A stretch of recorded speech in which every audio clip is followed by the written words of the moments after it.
ਅੱਜ ਰਾਹੁਲ ਗਾਂਧੀ ਦਰਬਾਰ ਸਾਹਿਬ ਮੱਥਾ ਟੇਕਣ ਆਇਆ।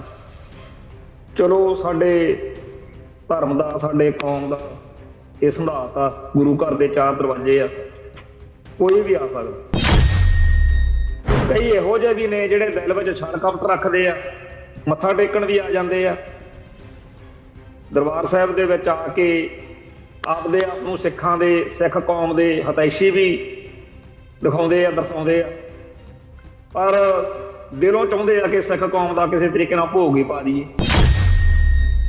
ਇੱਕ ਪਾਸੇ ਤਾਂ ਸਾਨੂੰ ਇਹ ਨਹੀਂ ਭੁੱਲ ਸਕਦਾ ਕਿ ਗਾਂਧੀ ਪਰਿਵਾਰ ਨੇ, ਕਾਂਗਰਸ ਨੇ ਸਾਡੀ ਕੌਮ ਦੀ ਨਸਲਕੁਸ਼ੀ ਦਾ ਝੰਡਾ ਚੱਕਿਆ ਸੀ। ਅਸੀਂ ਭੁੱਲ ਹੀ ਨਹੀਂ ਸਕਦੇ ਮਹਾਤਮਾ ਗਾਂਧੀ, ਇੰਦਰਾ ਗਾਂਧੀ, ਰਾਜੀਵ ਗਾਂਧੀ, ਇਹਨਾਂ ਨੇ ਸਾਡੇ ਨਾਲ ਕੀ ਕੁਛ ਕੀਤਾ।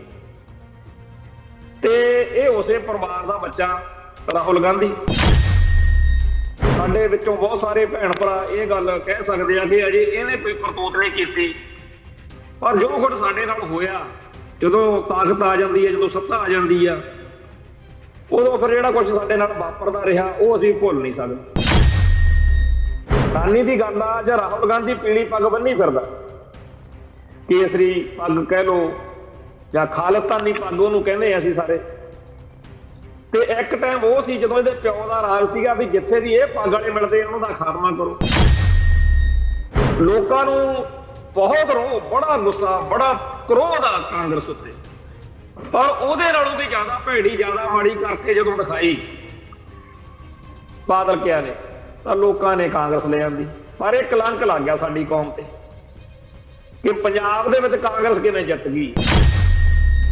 ਜਿਹੜਾ ਕਾਂਗਰਸ ਤੋਂ ਬਚਦਿਆਂ ਨੇ ਨਵਾਂ ਸਹੇੜਿਆ ਉਹ ਵੀ ਘੱਟ ਨਹੀਂ ਨਿਕਲੇ, ਤੇ ਬਾਦਲ ਕਿਆਂ ਤੋਂ ਬਚਦਿਆਂ ਨੇ ਕਦੇ ਕਾਂਗਰਸ ਲਿਆਂਦੀ, ਕਾਂਗਰਸ ਦੇ ਸਤਾਇਆ ਹੋਇਆਂ ਨੇ ਬਾਦਲ ਕੇ ਲਿਆਂਦੇ। ਇਹ ਜਿਹੜਾ ਗਧੀ ਗੇੜ ਇਹਨੇ ਸਾਡੇ ਲਈ ਸਾਡਾ ਸੰਤਾਪ ਵਧਾਇਆ ਹੀ ਹੈ। ਨਾ ਤਾਂ ਸਾਡਾ ਇਸ ਸਿਸਟਮ ਦੇ ਵਿੱਚ ਕੋਈ ਭਰੋਸਾ, ਨਾ ਕੋਈ ਯਕੀਨ ਆ, ਪਰ ਸਾਡੀ ਹੀ ਕੌਮ ਦਾ ਬਹੁਤ ਵੱਡਾ ਹਿੱਸਾ ਜਿਹੜਾ ਹੈਗਾ ਉਹ ਕਹਿੰਦਾ ਜੀ ਫਿਰ ਉਹ ਕਰੀਏ ਕੀ। ਹੁਣ ਬੁਲਟ ਦੇ ਰਾਹੀਂ, ਬੰਦੂਕ ਦੇ ਰਾਹੀਂ ਤਾਂ ਰਾਜ ਭਾਗ ਖਾਲਿਸਤਾਨ ਬਣਦਾ ਦਿਖਦਾ ਨਹੀਂ, ਤੇ ਚਲੋ ਆਪਾਂ ਫਿਰ ਬੈਲਟ ਰਾਹ ਕਾਹਨੂੰ ਛੱਡਣਾ। ਜਿਵੇਂ ਸਰਦਾਰ ਸੁਖਬੀਰ ਸਿੰਘ ਬਾਦਲ ਤੇ ਉਹਦੀ ਸੈਨਾ ਜਿਹੜੀ ਆ ਉਹ ਸਿੱਖਾਂ ਨੂੰ ਭਰਮਾਉਣ ਨੂੰ ਫਿਰਦੀ ਆ, ਉਹੀ ਹਿਸਾਬ ਕਿਤਾਬ ਕਾਂਗਰਸ ਦਾ ਵਾ ਵੀ ਰਾਹੁਲ ਗਾਂਧੀ ਦੇ ਪੱਗ ਬਣਾ ਕੇ ਵੀ ਭੋਲਾ ਜਿਹਾ ਇਨੋਸੈਂਟ ਜਿਹਾ ਹੈਗਾ ਜੀ, ਲਿਆਓ ਜੀ, ਇਹ ਤਾਂ ਬੰਦਾ ਕਿਸੇ ਨੂੰ ਮਾੜੀ ਚੰਗੀ ਨਹੀਂ ਕਹਿੰਦਾ। ਨਾ ਹੀ ਸੁਖਬੀਰ ਦੀਆਂ ਹਰਕਤਾਂ ਦੇ ਨਾਲ ਅਕਾਲੀ ਦਲ ਨੂੰ, ਬਾਦਲ ਦਲ ਨੂੰ ਵੋਟ ਪੈਣੀ ਲੱਗੀ ਆ, ਨਾ ਹੀ ਸੁਖਬੀਰ ਦੇ ਉਲਟ ਜਿਹੜਾ ਇਹ ਕਾਂਗਰਸ ਵਾਲਾ ਤੁਰਿਆ ਫਿਰਦਾ ਰਾਹੁਲ ਗਾਂਧੀ, ਇਹਦੀਆਂ ਹਰਕਤਾਂ ਤੋਂ ਕਿਸੇ ਨੇ ਵੋਟ ਪਾਉਣੀ ਆ। ਲੋਕ ਇਹਨਾਂ ਤੋਂ ਤਾਂ ਅੱਕ ਕੇ ਆਮ ਆਦਮੀ ਪਾਰਟੀ ਵੱਲ ਗਏ ਸੀ। ਅਕਾਲੀ, ਭਾਜਪਾ ਤੇ ਕਾਂਗਰਸ ਦੇ ਸਤਾਏ ਹੋਏ ਲੋਕਾਂ ਨੇ ਆਮ ਆਦਮੀ ਪਾਰਟੀ ਨੂੰ ਵੋਟਾਂ ਪਾਈਆਂ ਸੀ, ਪਰ ਸਾਲ ਨਹੀਂ ਪੂਰਾ ਲੰਘਣ ਦਿੱਤਾ, ਉਹਨਾਂ ਨੇ ਵੀ ਜਲਵਾ ਦਿਖਾਤਾ। TV 84 ਉੱਤੇ ਪ੍ਰੋਗਰਾਮ ਖਬਰ ਦੀ ਖਬਰ ਦੇਖ ਰਹੇ ਸਾਰੇ ਦਰਸ਼ਕਾਂ ਨੂੰ ਮੈਂ ਸਰਬੀਰ ਸਿੰਘ ਘੁਮਾਣ ਫਤਿਹ ਅਰਜ ਕਰਦਾ ਜੀ। ਵਾਹਿਗੁਰੂ ਜੀ ਕਾ ਖਾਲਸਾ, ਵਾਹਿਗੁਰੂ ਜੀ ਕੀ ਫਤਿਹ। 10 ਜਨਵਰੀ ਅੱਜ ਰਾਹੁਲ ਗਾਂਧੀ ਦਰਬਾਰ ਸਾਹਿਬ ਮੱਥਾ ਟੇਕਣ ਆਇਆ। ਚਲੋ ਸਾਡੇ ਧਰਮ ਦਾ, ਸਾਡੇ ਕੌਮ ਦਾ ਇਹ ਸਿਧਾਂਤ ਆ, ਗੁਰੂ ਘਰ ਦੇ 4 ਦਰਵਾਜ਼ੇ ਆ, ਕੋਈ ਵੀ ਆ ਸਕਦਾ। ਅਕਬਰ ਬਾਦਸ਼ਾਹ ਵੀ ਆਇਆ, ਹੋਰ ਵੀ ਬੜੇ ਹੁਕਮਰਾਨ, ਹਾਕਮ ਆਏ, ਤੇ ਇਹੋ ਜਿਹੇ ਵੀ ਆਏ ਜਿਨ੍ਹਾਂ ਨੇ ਗੁਰੂ ਘਰ ਦੇ ਵਿੱਚ ਆ ਕੇ ਗੁਰੂ ਘਰ ਨੂੰ, ਸਿੱਖੀ ਨੂੰ ਨੀਵਾਂ ਦਿਖਾਇਆ। ਮੱਸੇ ਰੰਘੜ ਵਰਗੇ ਉਹੋ ਜਿਹਾ ਨਾਲ ਪੰਥ ਨੇ, ਕੌਮ ਨੇ ਉਹੋ ਜਿਹਾ ਕਰ ਲਿਆ। ਕਈ ਇਹੋ ਜਿਹੇ ਵੀ ਨੇ ਜਿਹੜੇ ਦਿਲ ਵਿੱਚ ਛਲ ਕਪਟ ਰੱਖਦੇ ਆ, ਮੱਥਾ ਟੇਕਣ ਵੀ ਆ ਜਾਂਦੇ ਆ। ਦਰਬਾਰ ਸਾਹਿਬ ਦੇ ਵਿੱਚ ਆ ਕੇ ਆਪਦੇ ਆਪ ਨੂੰ ਸਿੱਖਾਂ ਦੇ, ਸਿੱਖ ਕੌਮ ਦੇ ਹਿਤੈਸ਼ੀ ਵੀ ਦਿਖਾਉਂਦੇ ਆ, ਦਰਸਾਉਂਦੇ ਆ, ਪਰ ਦਿਲੋਂ ਚਾਹੁੰਦੇ ਆ ਕਿ ਸਿੱਖ ਕੌਮ ਦਾ ਕਿਸੇ ਤਰੀਕੇ ਨਾਲ ਭੋਗ ਹੀ ਪਾ ਦਈਏ। ਤੇ ਜਿਹੜਾ ਹੈਗਾ ਇਸ ਰਾਹੁਲ ਗਾਂਧੀ ਵਾਲਾ ਮਸਲਾ, ਉਹਦੇ ਬਾਰੇ ਸਿੱਖ ਕੌਮ ਦੇ ਵਿੱਚ ਸਪਸ਼ਟਤਾ ਜੀ ਹੈਗੀ, ਉਹ ਨਹੀਂ ਆ, ਸਪਸ਼ਟਤਾ ਨਹੀਂ ਹੈਗੀ। ਇੱਕ ਪਾਸੇ ਤਾਂ ਸਾਨੂੰ ਇਹ ਨਹੀਂ ਭੁੱਲ ਸਕਦਾ ਕਿ ਗਾਂਧੀ ਪਰਿਵਾਰ ਨੇ, ਕਾਂਗਰਸ ਨੇ ਸਾਡੀ ਕੌਮ ਦੀ ਨਸਲਕੁਸ਼ੀ ਦਾ ਝੰਡਾ ਚੱਕਿਆ ਸੀ। ਅਸੀਂ ਭੁੱਲ ਹੀ ਨਹੀਂ ਸਕਦੇ ਮਹਾਤਮਾ ਗਾਂਧੀ, ਇੰਦਰਾ ਗਾਂਧੀ, ਰਾਜੀਵ ਗਾਂਧੀ, ਇਹਨਾਂ ਨੇ ਸਾਡੇ ਨਾਲ ਕੀ ਕੁਛ ਕੀਤਾ। ਤੇ ਇਹ ਉਸੇ ਪਰਿਵਾਰ ਦਾ ਬੱਚਾ ਰਾਹੁਲ ਗਾਂਧੀ। ਬੇਸ਼ੱਕ ਸਾਡੇ ਵਿੱਚੋਂ ਬਹੁਤ ਸਾਰੇ ਭੈਣ ਭਰਾ ਇਹ ਗੱਲ ਕਹਿ ਸਕਦੇ ਆ ਕਿ ਅਜੇ ਇਹਨੇ ਕੋਈ ਕਰਤੂਤ ਨਹੀਂ ਕੀਤੀ, ਪਰ ਜੋ ਕੁਝ ਸਾਡੇ ਨਾਲ ਹੋਇਆ, ਜਦੋਂ ਤਾਕਤ ਆ ਜਾਂਦੀ ਹੈ, ਜਦੋਂ ਸੱਤਾ ਆ ਜਾਂਦੀ ਆ, ਉਦੋਂ ਫਿਰ ਜਿਹੜਾ ਕੁਝ ਸਾਡੇ ਨਾਲ ਵਾਪਰਦਾ ਰਿਹਾ ਉਹ ਅਸੀਂ ਭੁੱਲ ਨਹੀਂ ਸਕਦੇ।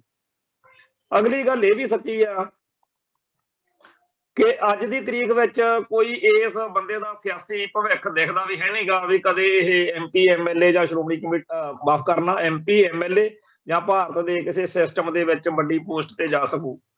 ਪਰ ਪਤਾ ਵੀ ਕੁਝ ਨਹੀਂ ਲੱਗਦਾ। ਜਿਸ ਮੋਦੀ ਨੂੰ ਗੁਜਰਾਤ ਦੇ ਕਤਲੇਆਮ ਦਾ ਸਭ ਤੋਂ ਵੱਡਾ ਦੋਸ਼ੀ ਮੰਨਿਆ ਜਾਂਦਾ, ਉਹ ਵੀ ਤਾਂ ਪ੍ਰਧਾਨ ਮੰਤਰੀ ਇਸੇ ਸਿਸਟਮ ਦੇ ਵਿੱਚ ਬਣਿਆ, ਹਾਲਾਂਕਿ ਉਹਦਾ ਅਸਲੀ ਜਿਹੜਾ ਥਾਂ ਆ ਉਹ ਕਿਤੇ ਹੋਰ ਆ। ਜਿੱਡਾ ਭਾਰੀ ਕਤਲੇਆਮ ਉਸ ਬੰਦੇ ਨੇ ਮੁੱਖ ਮੰਤਰੀ ਦੀ ਕੁਰਸੀ ਤੇ ਬਹਿ ਕੇ ਕਰਵਾਇਆ, ਉਲਟਾ ਉਹਨੂੰ ਇਨਾਮ ਦੇਤਾ ਵੀ ਚੱਲ ਤੈਨੂੰ ਪ੍ਰਧਾਨ ਮੰਤਰੀ ਬਣਾਉਣੇ ਆ, ਉਹ ਵੀ ਦੂਜੀ ਵਾਰ। ਇਹੀ ਕੁਛ ਜਿਵੇਂ ਮੁਸਲਮਾਨਾਂ ਦੇ ਨਾਲ ਕਰਕੇ ਗੁਜਰਾਤ ਦੇ ਵਿੱਚ ਸਿੱਖਾਂ ਮੁਸਲਮਾਨਾਂ ਦਾ ਕਤਲੇਆਮ ਕਰਕੇ ਮੋਦੀ ਪ੍ਰਧਾਨ ਮੰਤਰੀ ਬਣਦਾ, BJP ਚੜ੍ਹਾਈ ਕਰਦੀ ਆ, ਇਹੀ ਕੁਛ ਸਿੱਖਾਂ ਦਾ ਕਤਲੇਆਮ ਕਰਕੇ ਕਾਂਗਰਸ ਵਾਲੇ ਕਰਦੇ ਰਹੇ ਆ। ਹੈਰਾਨੀ ਦੀ ਗੱਲ ਇਹ ਹੈਗੀ ਆ ਕਿ ਜਿਹੜੀ ਕਾਂਗਰਸ ਦਾ ਪੰਜਾਬ ਦੇ ਵਿੱਚ ਬੀਜ ਨਾਸ਼ ਹੋ ਜਾਣਾ ਚਾਹੀਦਾ ਸੀ, ਜਿਹੜੀ ਕਾਂਗਰਸ ਦਾ ਪੰਚਾਇਤ ਮੈਂਬਰ ਵੀ ਨਹੀਂ ਸੀ ਬਣਨਾ ਚਾਹੀਦਾ, ਉਹ ਕਾਂਗਰਸ ਪੰਜਾਬ ਦੇ ਵਿੱਚ ਸੱਤਾ ਹੰਢਾਉਂਦੀ ਆ। 1992 ਵਾਲਾ ਚੋਣ ਬਾਈਕਾਟ ਆ ਜਿਹੜਾ, ਉਹ ਤੋਂ ਬਾਅਦ ਬੇਅੰਤ ਸਿੰਘ ਦਾ, ਉਹ ਤਾਂ ਚਲੋ ਹੋਰ ਕਹਾਣੀ ਸੀ, ਆਪਾਂ ਨੂੰ ਸਭ ਨੂੰ ਪਤਾ ਕਿ ਬਾਈਕਾਟ ਦੇ ਇਵਜ ਵਿੱਚ ਸਥਿਤੀ ਸਮੀਕਰਨ ਇਹੋ ਜਿਹੇ ਬਣੇ ਕਿ ਬੇਅੰਤ ਤੇ ਬੁੱਚੜ ਨੂੰ ਕੁਰਸੀ ਮਿਲ ਗਈ ਤੇ ਉਹਨੂੰ ਬਿਠਾ ਕੇ ਸਿੱਖਾਂ ਦਾ ਕਤਲੇਆਮ ਕੀਤਾ, ਬਾਅਦ ਚ ਉਹਨੂੰ ਉਡਾ ਦਿੱਤਾ ਸਿੰਘਾਂ ਨੇ।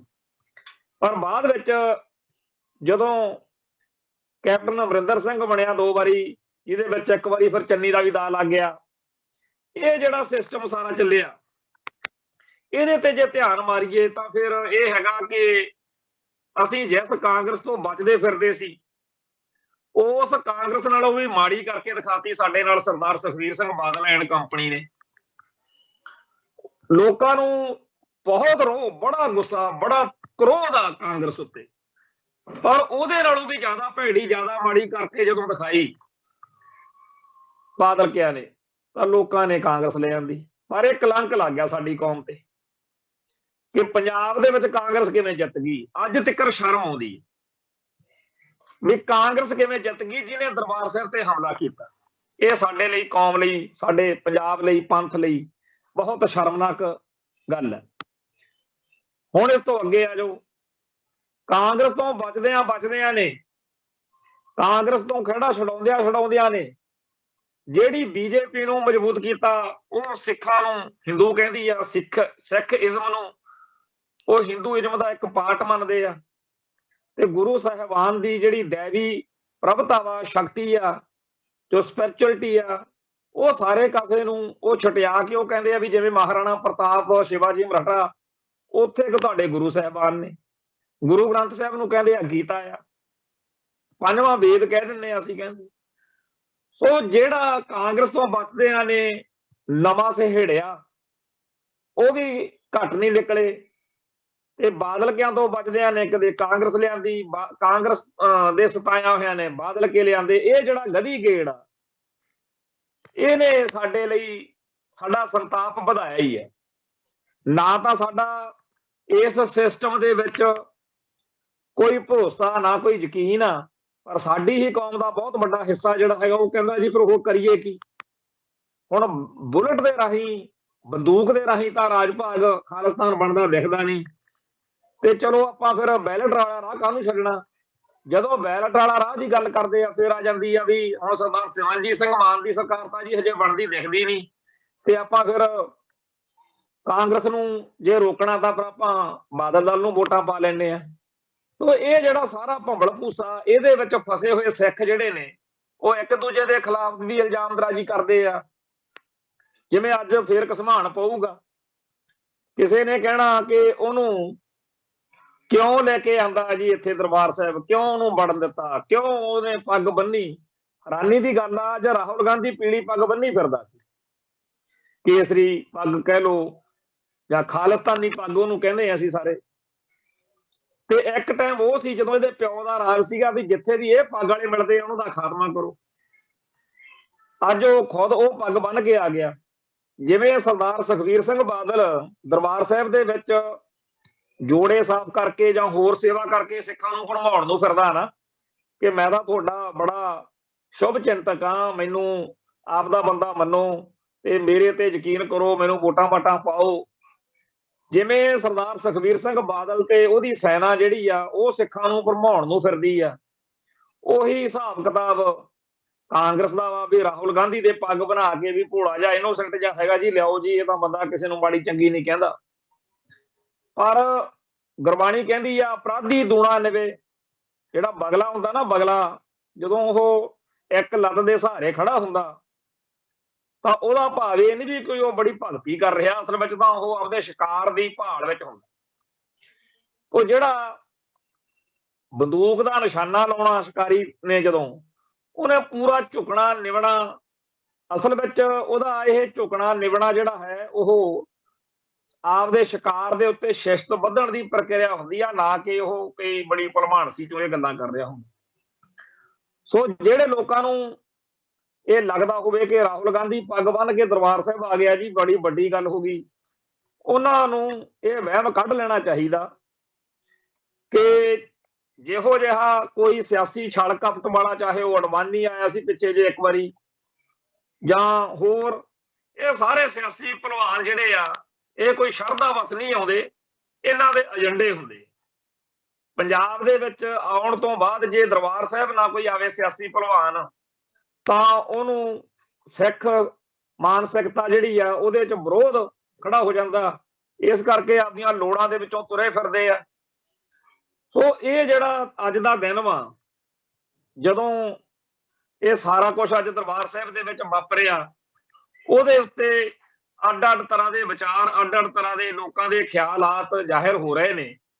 ਪਰ ਜਿੰਨਾ ਕੁ ਮੇਰਾ ਦਿਮਾਗ ਕੰਮ ਕਰਦਾ, ਮੈਂ ਤਾਂ ਇਹ ਸਮਝਦਾ ਵੀ ਰਾਹੁਲ ਗਾਂਧੀ ਚਾਹੇ ਪੰਜਾਬ ਦੇ ਵਿੱਚ 300 ਦਿਨ ਫਿਰੇ, ਚਾਹੇ 3 ਘੰਟੇ ਰਵੇ, ਕੋਈ ਫਰਕ ਨਹੀਂ ਪੈਣਾ। ਰਾਹੁਲ ਗਾਂਧੀ ਦੇ ਮੂੰਹ ਨੂੰ ਵੋਟ ਕੋਈ ਨਹੀਂ ਪੈਣੀ। ਰਾਹੁਲ ਗਾਂਧੀ ਦੇ ਨਾਂ ਦੇ ਉੱਤੇ ਸਿੱਖਾਂ ਨੂੰ ਕਾਂਗਰਸ ਦੇ ਖਿਲਾਫ ਜਿਹੜਾ ਰੋਹ ਆ ਉਹ ਨਹੀਂ ਟੁੱਟਣਾ। ਗਾਂਧੀ ਪਰਿਵਾਰ ਦਾ ਨਾਂ ਆਉਣ ਤੇ ਤਾਂ ਸਗੋਂ ਤੇ ਰੋਸ ਚੇਤੇ ਆਉਂਦਾ ਵੱਧਦਾ ਵਾ।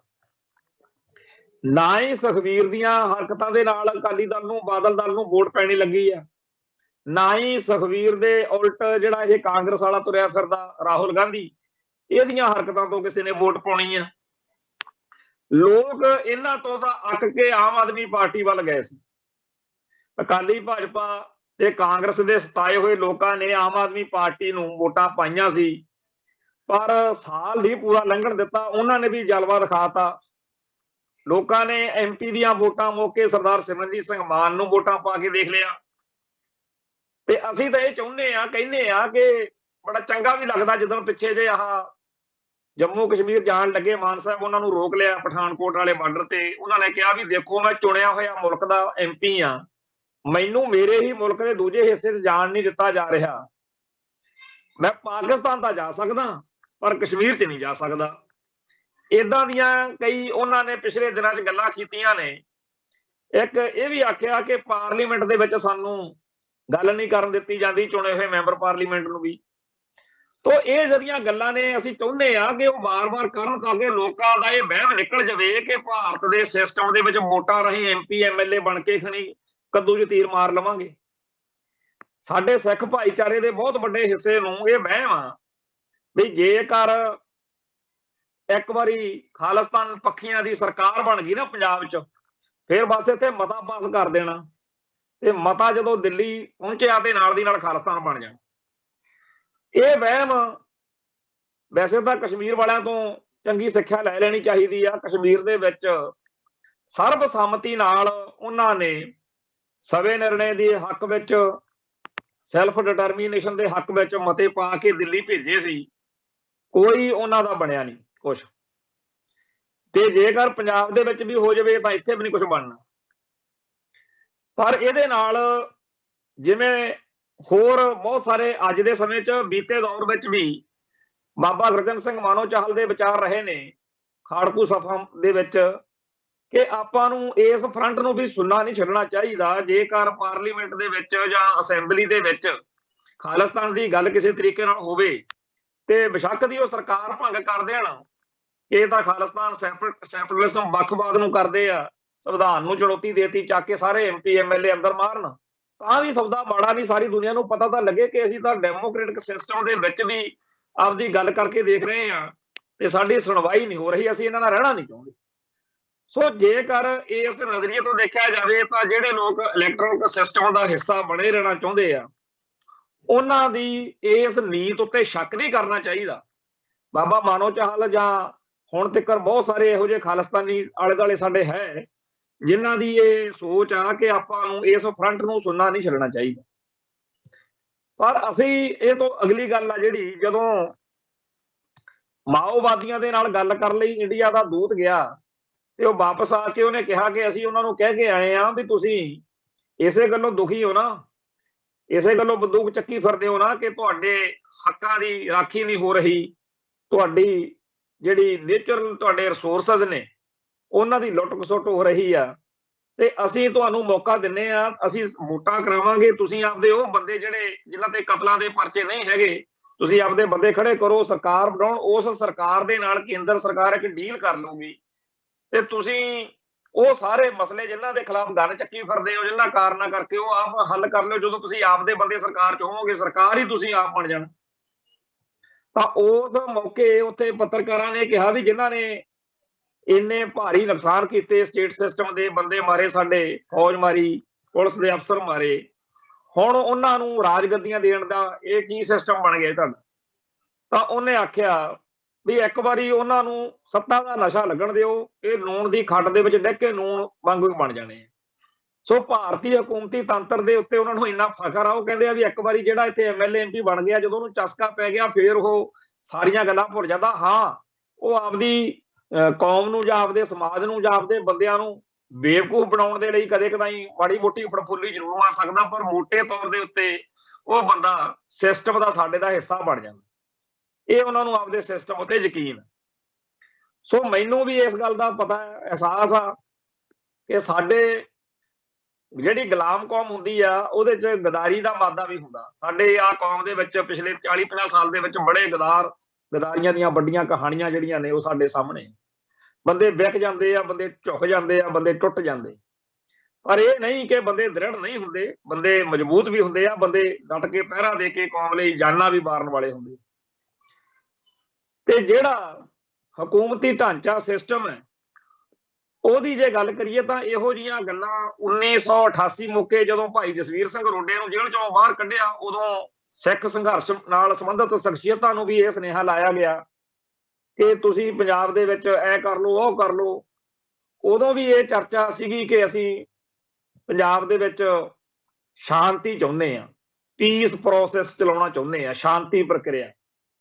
1999-90 ਦੇ ਵਿੱਚ ਖਾੜਕੂਆਂ ਨਾਲ ਸਿੱਧੀ ਗੱਲ ਵੀ ਹੋਈ, ਜਿਹਦੇ ਚ ਡਾਕਟਰ ਸੋਹਣ ਸਿੰਘ ਵਾਲੀ ਪੰਥਕ ਕਮੇਟੀ ਦੇ ਜੁਝਾਰੂ ਜਰਨੈਲਾਂ ਨਾਲ ਮਲੋਆ ਕ੍ਰਿਸ਼ਨ ਧਾਰ, ਜਿਹੜਾ ਬਾਅਦ ਚ IB ਦੇ ਡਾਇਰੈਕਟਰ ਦੇ ਰੂਪ ਚ ਕਿਤਾਬ ਵੀ ਲਿਖ ਗਿਆ, ਓਪਨ ਸੀਕ੍ਰੇਟ, ਉਹਨੇ ਵੀ ਆਪਦੀ ਕਿਤਾਬ ਚ ਲਿਖਿਆ। ਸਮੋਧਕਾਂਤ ਸਹਾਏ ਹੁੰਦਾ ਸੀ ਉਦੋਂ ਇੱਕ ਮਿਨਿਸਟਰ, ਉਹ ਇੱਥੇ ਅੰਮ੍ਰਿਤਸਰ ਦੇ ਵਿੱਚ, ਲੁਧਿਆਣੇ ਦੇ ਵਿੱਚ ਮੀਟਿੰਗਾਂ ਖਾੜਕੂ ਜਰਨੈਲਾਂ ਨਾਲ ਕਰਕੇ ਗਿਆ। ਉਸ ਮੌਕੇ ਖਾਲਿਸਤਾਨੀ ਸੰਘਰਸ਼ ਨਾਲ ਸੰਬੰਧਿਤ ਸਾਰੀਆਂ ਜਥੇਬੰਦੀਆਂ ਜਾਂ ਆਗੂਆਂ ਦੇ ਸਾਹਮਣੇ ਇਹ ਪੇਸ਼ਕਸ਼ ਰੱਖੀ ਜਾ ਰਹੀ ਸੀ ਕਿ ਅਸੀਂ ਵੋਟਾਂ ਜਿਹੜੀਆਂ ਨੇ ਉਹ ਕਰਾਉਂਦੇ ਆ ਤੇ ਤੁਸੀਂ ਪੰਜਾਬ ਦੇ ਵਿੱਚ ਆਪਦੇ ਬੰਦੇ ਖੜੇ ਕਰੋ, ਸਰਕਾਰ ਬਣਾਓ, ਉਹ ਸਰਕਾਰ ਨਾਲ ਅਸੀਂ ਜਿਹੜਾ ਹੈਗਾ ਡਨ ਕਰ ਲਾਂਗੇ, ਤੁਸੀਂ ਉਹ ਆਪਦੇ ਚੁਣੇ ਹੋਏ ਜਿਹੜੇ ਤੁਹਾਡੇ ਆਪਦੇ ਵਿੱਚੋਂ ਹੋਣਗੇ ਆਗੂ, ਉਹ ਸਰਕਾਰ ਦੇ ਸਾਹਮਣੇ ਤੁਸੀਂ ਸਰੈਂਡਰ ਕਰ ਦਿਓ, ਹਥਿਆਰ ਜਿਹੜੇ ਆ ਛੱਡ ਦਿਓ, ਤੇ ਫਿਰ ਅਸੀਂ ਪੰਜਾਬ ਦੇ ਵਿੱਚ ਪੀਸ ਪ੍ਰੋਸੈਸ ਲਿਆਵਾਂਗੇ। ਅਸੀਂ ਉਹ ਮਸਲੇ ਜਿਨ੍ਹਾਂ ਕਰਕੇ ਤੁਸੀਂ ਇੱਥੇ ਇੰਨਾ ਯੁੱਗਗਰਦੀ ਕੀਤੀ ਆ, ਖੂਨ ਖਰਾਬਾ ਹੋ ਰਿਹਾ, ਉਹਨਾਂ ਦੇ ਹੱਲ ਵੱਲ ਤੁਰੀਏ। ਠੀਕ ਆ, ਅਸੀਂ ਮੰਨਦੇ ਆ ਕਿ ਤੁਹਾਡੇ ਧਰਮ ਸਥਾਨ ਤੇ ਹਮਲਾ ਹੋਇਆ, ਤੁਸੀਂ ਇੰਦਰਾ ਗਾਂਧੀ ਦੇ ਉੱਤੇ ਔਖੇ ਸੀ, ਤੁਸੀਂ ਇੰਦਰਾ ਗਾਂਧੀ ਠੋਕ ਲਈ, ਤੁਸੀਂ ਵੈਦਿਆ ਤੇ ਔਖੇ ਸੀ, ਤੁਸੀਂ ਵੈਦਿਆ ਮਾਰ ਲਿਆ। ਜਿੰਨੀਆਂ ਕੁ ਗੜਬੜਾਂ ਗਲਤੀਆਂ ਸਾਤੋਂ ਹੋਈਆਂ, ਜਿੰਨੇ ਕੁ ਬੰਦਿਆਂ ਨੇ ਜਿਹੜਾ ਗੜਬੜਾਂ ਕੀਤੀਆਂ ਉਹਨੇ ਕੁ ਤੁਸੀਂ ਮਾਰ ਲਏ। ਵੀ ਹੁਣ ਆਪਾਂ 5-7 ਸਾਲ ਹੋ ਗਏ ਤੇ ਪੰਜਾਬ ਦੇ ਵਿੱਚ ਸ਼ਾਂਤੀ ਲਿਆਉਣ ਦੇ ਲਈ ਵੇ ਆਊਟ ਕੱਢੀਏ। ਇਹੋ ਜਿਹੀਆਂ ਗੱਲਾਂ ਜਿਹੜੀਆਂ ਸੀਗੀਆਂ ਬੜੇ ਸੋਹਣੇ ਸੋਹਣੇ ਸ਼ਬਦਾਂ ਦੇ ਵਿੱਚ ਕਰਨ ਵਾਲੀ ਜਿਹੜੀ ਇਹ ਸਾਰੀ ਕਹਾਣੀ ਸੀ, ਉਹਦੇ ਪਿੱਛੇ ਮੁੱਖ ਜਿਹੜੀ ਗੱਲ ਸੀ ਉਹ ਇਹੀ ਸੀਗੀ ਵੀ ਕਿਸੇ ਤਰੀਕੇ ਨਾਲ ਪੰਜਾਬ ਦੇ ਵਿੱਚ ਇਹ ਜਿਹੜੇ ਖਾਲਿਸਤਾਨ ਤੋਂ ਘੱਟ ਗੱਲ ਨਹੀਂ ਕਰਦੇ, ਇਹਨਾਂ ਨੂੰ ਵਿਜ਼ਨ ਸਿਸਟਮ, ਇਹ ਭਾਰਤੀ ਹਕੂਮਤੀ ਸਿਸਟਮ ਦੇ ਅੰਦਰ ਅੰਦਰ ਸਰਕਾਰ ਬਣਾ ਲਓ, ਬਸ ਤੁਸੀਂ ਇੱਥੇ ਗੱਲ ਕਰ ਲਓ। ਇੱਥੇ ਆ ਕੇ ਜਿਹੜੀ ਜੁਝਾਰੂ ਲਹਿਰ ਦੀ ਜਿਹੜੀ ਰਾਏ ਸੀ ਉਹ ਦੋ ਹਿੱਸਿਆਂ 'ਚ ਵੰਡੀ ਗਈ।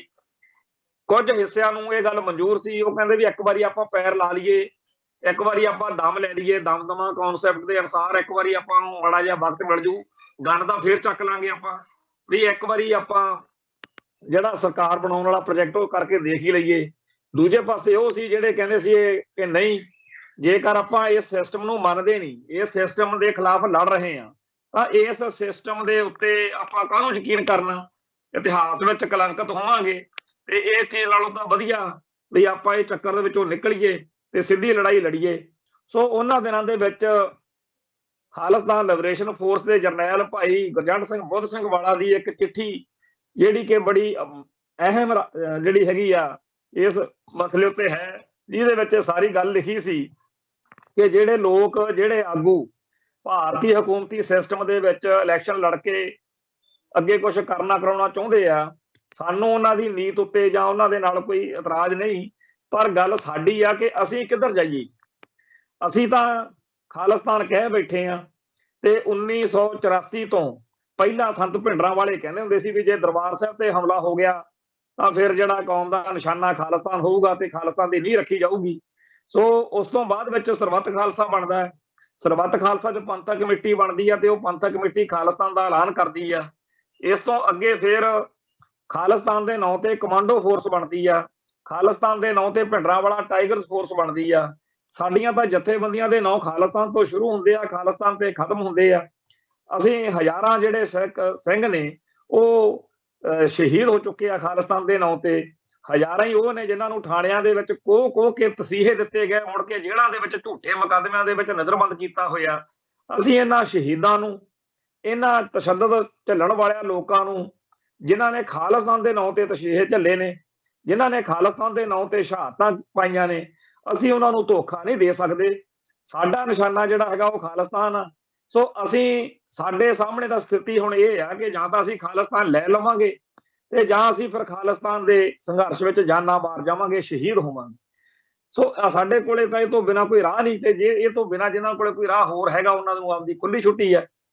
ਸੋ ਸੰਤ ਯਾਨੀ ਜਰਨੈਲ ਸਿੰਘ ਜੀ ਖਾਲਸਾ ਭਿੰਡਰਾਂ ਵਾਲਿਆਂ ਦੇ ਦਰਸਾਏ ਮਾਰਗ ਤੇ ਚੱਲਣ ਵਾਲਿਆਂ ਦੇ ਵਿੱਚ ਇਹ ਦੋ ਜਿਹੜੇ ਨੇ ਰਾਹ ਬਰਾਬਰ ਚੱਲਦੇ ਰਹੇ ਨੇ। ਇੱਕ ਤਾਂ ਉਹ ਰਹੀ ਆ ਜਿਹੜੀ ਓਵਰਗਰਾਉਂਡ ਫਰੰਟ ਦੇ ਉੱਤੇ ਕਿ ਜੀ ਸੰਤ ਐ ਕਹਿੰਦੇ ਸੀ, ਸੰਤ ਉਹ ਕਰਦੇ ਸੀ, ਅਸੀਂ ਉਹ ਸੱਚੀ ਗੱਲ ਤੇ ਅਸੀਂ ਸਹੀ ਗੱਲ ਤੇ ਚੱਲ ਰਹੇ ਹਾਂ। ਦੂਜੇ ਬਿਲਕੁਲ ਉਲਟ ਸੀ, ਜਿਹੜੇ ਕਹਿੰਦੇ ਸੀਗੇ ਕਿ ਹੁਣ AK-47 ਤੋਂ ਬਗੈਰ ਕੋਈ ਗੱਲ ਨਹੀਂ। ਸੋ ਇਹ ਜਿਹੜਾ ਸਾਡਾ ਉਸ ਦੌਰ ਵਿੱਚ ਟਕਰਾਅ ਹੋਇਆ, ਆਪਸ ਵਿੱਚ ਹੀ ਭੇੜ ਵੀ ਪਿਆ, ਜਿਹਦੇ ਵਿੱਚ ਕਈ ਮਾੜੀਆਂ ਚੰਗੀਆਂ ਗੱਲਾਂ ਵਾਪਰੀਆਂ। ਉਹ ਇੱਕ ਲੰਮੀ ਚੌੜੀ ਦਾਸਤਾਨ ਹੈ, ਇਤਿਹਾਸ ਦਾ ਹਿੱਸਾ ਹੈ। ਉਹਦੇ ਵਿੱਚ ਹਰੇਕ ਨੂੰ ਕੋਈ ਨਾ ਕੋਈ ਗੱਲ ਇਹੋ ਜਿਹੀ ਲੱਭ ਜਾਂਦੀ ਹੈ ਜਿਹਦੇ ਤੋਂ ਉਹ ਦੁਖੀ ਹੋਵੇ, ਹਰੇਕ ਨੂੰ ਕੋਈ ਇਹੋ ਜਿਹੀ ਗੱਲ ਉਸ ਦੌਰ ਚੋਂ ਲੱਭ ਜਾਂਦੀ ਹੈ ਜਿਹਦੇ ਤੋਂ ਉਹ ਖੁਸ਼ ਹੋਵੇ। ਤੇ ਇਹ ਸਾਡੀ ਕੌਮ ਦਾ ਕਾਰਨਾਮਾ ਸੀ। ਖੈਰ, ਕਹਿਣ ਤੋਂ ਭਾਵੇਂ ਕਿ ਉਸ ਮਾਹੌਲ ਦੇ ਵਿੱਚ ਵੀ ਇਹ ਗੱਲ ਜਿਹੜੀ ਸੀ ਰਾਏ ਵੰਡੀ ਗਈ ਤੇ ਮੋਟੇ ਤੌਰ ਦੇ ਉੱਤੇ ਬਾਈਕਾਟ ਦੇ ਹੱਕ ਦੇ ਵਿੱਚ ਜਿਹੜੀ ਸੀ ਜੁਝਾਰੂਆਂ ਦੀ ਰਾਏ ਸੀ। ਤੇ ਉਹ ਬਾਈਕਾਟ ਜਿਹੜਾ ਸੀਗਾ ਉਹ ਪਹਿਲੀ ਵਾਰ ਜਦੋਂ ਹੋਇਆ ਤੇ ਵੋਟਾਂ ਵਾਲੇ ਦਿਨਾਂ ਦੇ ਵਿੱਚ ਥਾਂ ਥਾਂ ਦੇ ਉੱਤੇ ਜਿਹੜੇ ਲੋਕ ਇਲੈਕਸ਼ਨ ਲੜ ਰਹੇ ਸੀਗੇ, ਉਹਨਾਂ ਵਿੱਚੋਂ ਜਗਰਾਓਂ ਹਲਕੇ ਦੇ ਵਿੱਚ ਜਿਹੜਾ ਸੀਗਾ MLA ਪੰਡੋਰੀ ਪਿੰਡ ਤੋਂ, ਉਹ ਸਕੱਤਰ ਸਿੰਘ ਉਹਦਾ ਨਾਂ ਸੀ, ਉਹਦਾ ਜਦੋਂ ਕਤਲ ਹੋਇਆ ਉਸ ਇਲਾਕੇ ਦੇ ਵਿੱਚ ਤੁਰੰਤ ਫਿਰ ਇਲੈਕਸ਼ਨਾਂ ਜਿਹੜੀਆਂ ਸੀ ਉਹ ਰੱਦ ਹੋ ਗਈਆਂ। ਨਾਲ ਦੀ ਨਾਲ ਇਹ ਗੱਲ ਸਾਰਿਆਂ ਨੂੰ ਸਮਝ ਲੱਗ ਗਈ ਵੀ ਜੇਕਰ ਇਲੈਕਸ਼ਨ ਰੱਦ ਕਰਾਉਣੀ ਆਪਦੇ ਇਲਾਕੇ ਦੀ ਤਾਂ ਜਿੰਨਾ ਟਾਈਮ ਸਾਡੇ ਇਲਾਕੇ 'ਚ ਕੋਈ MLA ਖੜਾ ਬੰਦਾ ਨਹੀਂ ਮਾਰਿਆ ਜਾਂਦਾ। ਸੋ ਖਾੜਕੂਆਂ ਨੇ ਇਸੇ ਗੱਲ ਨੂੰ ਮੁੱਖ ਰੱਖ ਕੇ ਬਹੁਤ ਸਾਰੀਆਂ ਵਾਰਦਾਤਾਂ ਕੀਤੀਆਂ ਤੇ ਇਹਦਾ ਨਤੀਜਾ ਇਹ ਨਿਕਲਿਆ ਕਿ ਵੱਡੇ ਪੱਧਰ ਦੇ ਉੱਤੇ ਜਿਹੜੇ ਨੇ ਕਤਲ ਵੀ ਹੋਏ ਤੇ ਇਲੈਕਸ਼ਨ ਜਿਹੜੀ ਸੀਗੀ ਉਹ ਫਿਰ ਵੀ ਰੱਦ ਨਾ ਹੋਈ। ਇਲੈਕਸ਼ਨ ਬਾਕੀ ਹਲਕਿਆਂ ਦੇ ਵਿੱਚ ਜਿਹੜੀ ਸੀਗੀ ਉਹ ਕਿਹਾ ਗਿਆ ਕਿ ਹੋਣਗੀਆਂ ਵੋਟਾਂ। ਸੋ ਆਖਰੀ ਦਿਨ ਤੱਕ ਵੋਟਾਂ ਦੇ ਵਿੱਚ ਇਹ ਗੱਲ ਚੱਲਦੀ ਰਹੀ ਕਿ ਵੋਟਾਂ ਜਿਹੜੀਆਂ ਨੇ ਉਹ ਪੈਣਗੀਆਂ। ਇਸੇ ਸਮੇਂ ਵਿੱਚ ਰਾਜੀਵ ਗਾਂਧੀ ਦਾ ਕਤਲ ਹੋ ਜਾਂਦਾ ਉੱਥੇ ਮਦਰਾਸ ਵੱਲ, ਤਾਮਿਲਨਾਡੂ 'ਚ ਲਿੱਟੇ ਵਾਲਿਆਂ ਨੇ ਉਹ ਕੰਮ ਕਰਤਾ। ਤੇ ਜਦੋਂ ਨਵੀਂ ਸਰਕਾਰ ਰਾਮਾ ਰਾਓ ਵਾਲੀ, ਨਰਸਿਮਹਾ ਰਾਓ ਵਾਲੀ ਬਣੀ ਤਾਂ ਉਹਨਾਂ ਨੇ ਵੋਟਾਂ ਵਾਲੀ ਰਾਤ ਨੂੰ, ਜਦੋਂ ਕਿ ਚੋਣ ਬਕਸੇ ਪਹੁੰਚ ਚੁੱਕੇ ਸੀ, ਪੂਰੀਆਂ ਤਿਆਰੀਆਂ ਸੀ, ਉਦੋਂ ਫਿਰ ਉਹ ਵੋਟਾਂ ਜਿਹੜੀਆਂ ਸੀਗੀਆਂ ਰੱਦ ਕਰ ਦਿੱਤੀਆਂ ਲਾਸਟ ਮਿੰਟ ਦੇ ਉੱਤੇ। ਉਹ ਵੋਟਾਂ ਰੱਦ ਹੋਣ ਤੋਂ ਬਾਅਦ ਚ ਜਦੋਂ ਦੁਬਾਰਾ ਇਲੈਕਸ਼ਨਾਂ ਆਈਆਂ ਤਾਂ ਸਾਰੇ ਸਿੱਖ ਧੜਿਆਂ ਨੇ ਸਾਂਝੇ ਤੌਰ ਦੇ ਉੱਤੇ ਇਲੈਕਸ਼ਨ ਦਾ ਬਾਈਕਾਟ ਕੀਤਾ। ਕਾਂਗਰਸ ਜਿਹੜੀ ਸੀਗੀ ਤੇ ਹੋਰ ਜਿਹੜੇ ਕਾਮਰੇਡ ਟਾਈਪ ਇਹਨਾਂ ਬਹੁਜਨ ਸਮਾਜ ਪਾਰਟੀ ਇਹੋ ਜਿਹੀਆਂ ਕੁਝ ਧਿਰਾਂ ਨੇ ਇਲੈਕਸ਼ਨਾਂ ਲੜੀਆਂ ਸੀਗੀਆਂ ਤੇ ਉਹ ਫਿਰ ਆਪਦੀ ਇੱਕ ਤਰਫਾ ਵੋਟ ਦੇ ਨਾਲ ਮਸਾਂ ਹੀ 4-5% ਵੋਟਾਂ ਪਈਆਂ ਸੀਗੀਆਂ, ਜਿਹਦੇ ਸਿਰ ਤੇ ਵਿਆਤੇ ਮੁੱਚਣ ਵਾਲੀ ਸਰਕਾਰ ਜਿਹੜੀ ਸੀ ਉਹ ਬਣੀ ਸੀ। ਤੇ ਉਹ ਸਰਕਾਰ ਜਿਹੜੀ ਸੀਗੀ ਡੰਮੀ ਜੀ ਸਰਕਾਰ ਦੇ ਉਹਨਾਂ ਨੇ ਤਾਂ ਉਹਨੂੰ ਬਿਠਾਇਆ ਹੀ ਇਸ ਕਰਕੇ ਸੀਗਾ ਕਿ ਉਹਦੇ ਗੱਦੀ ਤੇ ਮੁੱਖ ਮੰਤਰੀ ਬਿਠਾ ਕੇ ਪੰਜਾਬ 'ਚ KPS ਗਿੱਲ ਦੇ ਰਾਹੀਂ ਫੌਜ ਨੂੰ ਖੁੱਲ੍ਹ ਦੇਤੀ, ਇੱਥੇ ਕਤਲੇਆਮ ਹੋਇਆ। ਇਹੀ ਗੱਲ ਸਿੱਖ ਜੁਝਾਰੂ ਕਹਿੰਦੇ ਸੀਗੇ ਵੀ ਉਹਨਾਂ ਨੂੰ ਤਾਂ ਇੱਕ ਮੁੱਖ ਮੰਤਰੀ ਚਾਹੀਦਾ ਤੇ ਜੇਕਰ ਕੋਈ ਪੱਗ ਦਾੜੇ ਵਾਲਾ ਸਿੱਖਾਂ ਦੇ ਵਿੱਚੋਂ ਮਿਲ ਗਿਆ ਉਹਨਾਂ ਨੇ ਉਹਨੂੰ ਬਿਠਾ ਕੇ ਕਤਲੇਆਮ ਕਰਨਾ। ਸੋ ਮਨੁੱਖਤਾ ਦਾ ਕਤਲੇਆਮ ਹੋਣਾ ਹੀ ਹੋਣਾ ਸੀਗਾ, ਸਿੱਖਾਂ ਦਾ ਘਾਣ ਹੋਣਾ ਹੀ ਹੋਣਾ ਸੀ। ਇਹੋ ਜਿਹੀਆਂ ਗੱਲਾਂ ਜਿਹੜੀਆਂ ਨੇ ਉਹ ਪਹਿਲੇ ਦਿਨ ਤੋਂ ਚੱਲਦੀਆਂ ਆ ਰਹੀਆਂ ਨੇ, ਜਦੋਂ ਕਿ ਇਸ ਵਿਚਾਰ ਦੇ ਵਿਰੋਧੀ ਜਿਹੜੇ ਆ ਉਹ ਕਹਿੰਦੇ ਆ ਜੀ ਇਹ ਤਾਂ ਬਹੁਤ ਮਾੜਾ ਹੋ ਗਿਆ ਜੀ, ਉਦੋਂ ਜੇ ਫਲਾਨਾ ਮੁੱਖ ਮੰਤਰੀ ਬਣ ਜਾਂਦਾ ਫੇਰ ਨਹੀਂ ਸੀ ਆਹ ਗੱਲ ਹੋਣੀ। ਅਸੀਂ ਇਸ ਗੱਲ ਬਾਰੇ ਜਾਣਦੇ ਹਾਂ ਕਿ ਜਿਹੜਾ ਬਰਨਾਲਾ ਮੁੱਖ ਮੰਤਰੀ ਬਣਿਆ ਸੀ 1986 ਚ 85 ਦੇ ਵਿੱਚ ਵੋਟਾਂ ਪਈਆਂ, 86 87 88 ਤੱਕ ਉਹ ਰਿਹਾ। ਉਦੋਂ ਜਿੰਨਾ ਘਾਣ ਹੋਇਆ ਉਹੀ ਘਾਣ ਪੰਜਾਬ ਦੇ ਵਿੱਚ ਕਿਸੇ ਅਕਾਲੀ ਦਲ ਦਾ ਜੇ ਰਾਜ ਹੁੰਦਾ ਜਾਂ ਕਿਸੇ ਪੰਥਕ ਜਾਂ ਖਾਲਿਸਤਾਨੀ ਕਹਾਉਣ ਵਾਲੇ ਦਾ ਵੀ ਰਾਜ ਹੁੰਦਾ ਤਾਂ ਇਹ ਸਾਰਾ ਕੁਝ ਹੋਣਾ ਸੀ। ਬਰਨਾਲੇ ਦੇ ਰਾਜ ਵਿੱਚ ਵੀ ਰਵੇਰੋ ਤੇ ਰੇ ਦੀ ਚੱਲਦੀ ਹੁੰਦੀ ਸੀ। ਉਦੋਂ ਵੀ ਸਾਰੇ ਪਿੱਟਦੇ ਸੀਗੇ ਕਿ ਰੇ, ਰਵੇਰੋ ਤੇ ਰਜੀਵ ਇਹ ਤਿੰਨੇ ਪੰਜਾਬ ਦਾ ਘਾਣ ਕਰਦੇ ਆ। ਤੋ ਇਹੋ ਜਿਹਾ ਕੁਛ ਹੀ ਬਾਅਦ ਵਿੱਚ 1992 ਚ ਬਣਨ ਵਾਲੀ ਸਰਕਾਰ ਮੌਕੇ ਹੋਣਾ ਸੀ। ਸੋ ਇਹ ਵਹਿਮ ਆ ਕਿ ਜੇ ਫਲਾਨਾ ਹੁੰਦਾ ਤਾਂ ਆਹ ਨਾ ਹੁੰਦਾ। ਅਸਲ ਵਿੱਚ ਤਾਂ ਇਹ ਗੱਲ ਇਹ ਆ ਕਿ ਇੰਡੀਅਨ ਸਟੇਟ ਦੇ ਨਾਲ ਸਿੱਖਾਂ ਦਾ ਲੜਨਾ ਜ਼ਰੂਰੀ ਸੀ, ਸਿੱਖ ਲੜੇ ਤੇ ਇਹ ਜਿੱਡੀ ਇੱਕ ਵੱਡੀ ਤਾਕਤ ਆ ਇੰਡੀਅਨ ਸਟੇਟ ਸਿਸਟਮ, ਉਹਦੇ ਸਾਹਮਣੇ ਡਟਣਾ ਹੀ ਸਿੱਖਾਂ ਦੀ ਬੜੀ ਵੱਡੀ ਗੱਲ ਆ। ਆਪਾਂ ਇਤਿਹਾਸ ਦੇਖਿਆ, ਇਤਿਹਾਸ ਦੇ ਵਿੱਚ ਇਹ ਪਹਿਲੀ ਵਾਰ ਨਹੀਂ ਵਾਪਰਿਆ। 18ਵੀਂ ਸਦੀ ਵਿੱਚ ਵੀ ਕਹਿੰਦੇ ਕਹਾਉਂਦੇ ਬੁੱਚੜ ਜ਼ਾਲਮ ਤੇ ਜਾਬਰ ਹਾਕਮਾਂ ਦੇ ਨਾਲ ਮੱਥਾ ਲਾਉਣ ਮੌਕੇ ਸਿੰਘ ਭਾਵੇਂ ਗਿਣਤੀ 'ਚ ਥੋੜੇ ਸੀ ਪਰ ਉਹਨਾਂ ਨੇ ਇਤਿਹਾਸ ਸਿਰਜ ਕੇ ਦਿਖਾਇਆ। ਜੇਕਰ ਸਿੱਖ 1984 ਦੇ ਅਟੈਕ ਤੋਂ ਬਾਅਦ ਘੱਲੂ ਘਾਰਿਆਂ ਤੋਂ ਬਾਅਦ ਗੰਨ ਨਾ ਚੱਕਦੇ, ਆ ਜਦੋਂ ਹੁਣ ਫਤਿਹਗੜ੍ਹ ਸਾਹਿਬ ਕਾਂਡ ਹੋਇਆ, ਫਤਿਹਗੜ੍ਹ ਸਾਹਿਬ ਸਿੱਖਾਂ ਦੀ ਹੇਠੀ ਹੋਈ ਆ ਔਰ ਅਕਾਲੀ ਦਲ ਨੇ, ਸ਼੍ਰੋਮਣੀ ਕਮੇਟੀ ਨੇ ਸਿੱਖ ਜਜ਼ਬਾਤਾਂ ਦੇ ਖਿਲਾਫ ਭੁਗਤ ਕੇ ਸਿੱਖਾਂ ਨੂੰ ਬਹੁਤ ਜਲੀਲ ਕੀਤਾ। ਬਿਲਕੁਲ 1984 ਵਾਂਗੂ ਹੀ ਮਾਹੌਲ ਬਣਾ ਦਿੱਤਾ। ਜਿਵੇਂ ਬਰਗਾੜੀ ਦੇ ਵਿੱਚ ਜਿਹੜੇ ਵਿਕਟਮ ਸੀਗੇ, ਪੀੜਤ ਸੀ, ਉਹਨਾਂ ਸਿੱਖਾਂ ਨੂੰ ਹੀ ਉਲਟਾ ਜਿਹੜਾ ਸੀ ਦੋਸ਼ੀ ਗਰਦਾਨਤਾ ਤੇ ਜਿਹੜੇ ਡੇਰਾ ਸਰਸੇ ਵਾਲੇ ਸੀ ਉਹਨਾਂ ਨੂੰ ਬਰੀ ਕਰਤਾ। ਇਹੀ ਕੁਛ ਹੁਣ ਫਤਿਹਗੜ੍ਹ ਸਾਹਿਬ ਕਾਲਜ ਵਾਲੀ ਘਟਨਾ 'ਚ ਹੋਇਆ। ਹੁਣ ਲੋਕਾਂ ਦੇ ਵਿੱਚ ਬੜਾ ਰੋਹ ਆ, ਬੜਾ ਔਖੇ ਆ ਕਿ ਜੀ ਗਲਤ ਹੋ ਗਿਆ। ਉਸ ਤੋਂ ਬਾਅਦ ਕੁਝ ਘਟਨਾਵਾਂ ਹੋਰ ਵਾਪਰ ਗਈਆਂ ਜਿਹਦੇ ਵਿੱਚ ਗੈਰ ਪੰਜਾਬੀ ਲੋਕਾਂ ਨੇ ਸਿੱਖ ਜਜ਼ਬਾਤਾਂ ਦੀ ਹੇਠੀ ਕੀਤੀ ਆ। ਹੁਣ ਇਹ ਦਿਨੋਂ ਦਿਨ ਪਿਛਲੇ 5-7 ਦਿਨਾਂ ਤੋਂ ਰੋਹ ਜਿਹੜਾ ਹੈਗਾ ਵੱਧ ਰਿਹਾ ਤੇ ਲੋਕ ਇਹੋ ਜਿਹੀਆਂ ਗੱਲਾਂ ਜਦੋਂ ਹੁੰਦੀਆਂ ਨੇ ਤਾਂ ਸੋਸ਼ਲ ਮੀਡੀਆ ਤੇ ਭੜਾਸ ਕੱਢ ਕੇ ਸੋਚ ਲੈਂਦੇ ਆ ਕਿ ਅਸੀਂ ਆਪਦਾ ਫਰਜ਼ ਪੂਰਾ ਕਰ ਲਿਆ। 1984 ਦੇ ਘੱਲੂ ਘਾਰੇ ਤੋਂ ਬਾਅਦ ਵਿੱਚ ਸੋਸ਼ਲ ਮੀਡੀਆ ਨਹੀਂ ਸੀਗਾ, ਇਸ ਕਰਕੇ ਉਸ ਮੌਕੇ ਦੀ ਸਿੱਖ ਜਵਾਨੀ ਨੇ ਭੜਾਸ ਕੱਢ ਕੇ ਟਾਈਮ ਨਹੀਂ ਸਾਰਿਆ, ਵਕਤ ਨਹੀਂ ਲੰਘਾਇਆ, ਉਹਨਾਂ ਨੇ ਆਪਦਾ ਫਰਜ਼ ਵੀ ਨਿਭਾਇਆ ਤੇ ਜਿਹੜੇ ਉਸ ਮੌਕੇ ਕਾਰਨਾਮੇ ਹੋਏ ਉਹ ਸਾਡੇ ਇਤਿਹਾਸ ਦਾ ਮਾਣ ਮੱਤਾ ਅੰਗ ਬਣੇ ਨੇ। ਅੱਜ ਹਰੇਕ ਚਾਹੁੰਦਾ ਵੀ ਕੁਛ ਇਹੋ ਜਿਹਾ ਵਾਪਰੇ ਜਿਹਦੇ ਨਾਲ ਸਿੱਖਾਂ ਦਾ ਸਤਿਕਾਰ, ਸਿੱਖਾਂ ਦਾ ਮਾਣ ਜਿਹੜਾ ਹੈਗਾ ਉਹ ਬਹਾਲ ਹੋਵੇ। ਪਰ ਕਹਿੰਦੇ ਆ ਜਿਵੇਂ ਵੀ ਆਮਲੇਟ ਵੀ ਖਾਣਾ ਤੇ ਆਂਡਾ ਵੀ ਨਹੀਂ ਤੋੜਨਾ। ਕਹਿੰਦੇ ਆ ਵੀ ਜਿਹੜਾ ਹੈਗਾ ਭਗਤ ਸਿੰਘ ਜੰਮੇ ਜ਼ਰੂਰ ਪਰ ਗੁਆਂਢੀਆਂ ਦੇ ਘਰੇ ਜੰਮੇ।